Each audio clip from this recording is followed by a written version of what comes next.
এখন আপনাদের দেখাবো আমার ঝুলন্ত সবজি বাগানের পরিচর্যা। বিশেষ করে মশলা জাতীয় সবজি, পেঁয়াজ, রসুন চাষ করবেন কিভাবে এবং কীভাবে পরিচর্যা করবেন সে বিষয়টা আমি তুলে ধরছি। আমাদের বাড়িতে পরিত্যক্ত সয়াবিনের বোতল, পানির বোতল বা ফুলের টব থাকে।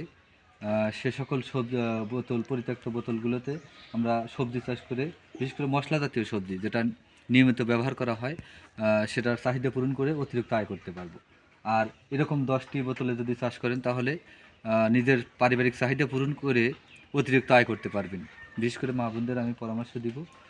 আর পরিচর্যার মধ্যে করতে হবে কি, মাঝে মধ্যে পচা পাতাগুলো কেটে দিতে হবে। হালকা একটু বোতলের মুখ আছে উপরে পানি দিবেন। আর যতবার কাটবেন আপনি, আজকে আমার খাবার চাহিদার প্রয়োজনে আমি আজ কেটে নিয়ে যাচ্ছি, কালকেই এখানে হয়ে যাবে। দেখতে পাচ্ছেন গত সপ্তাহে যেগুলো কেটেছিলাম আবার ফুল বের হচ্ছে। এর মজাটাই আলাদা। প্রতিনিয়ত পরিচর্যা করবেন, প্রতিনিয়ত পাবেন। যেখানে রসুন লাগিয়েছি, এতে করে ময়লা আবর্জনা সবজিতে থাকে না। দেখতে পাচ্ছেন এখনও রসুন কিছুটা গজাচ্ছে। প্লাস্টিকের কাটা টবগুলোতে দেখতে পাচ্ছেন, আর উপরে পেঁয়াজ দিয়েছি।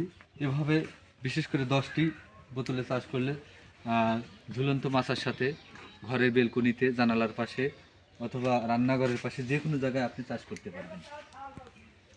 ধন্যবাদ সবাইকে।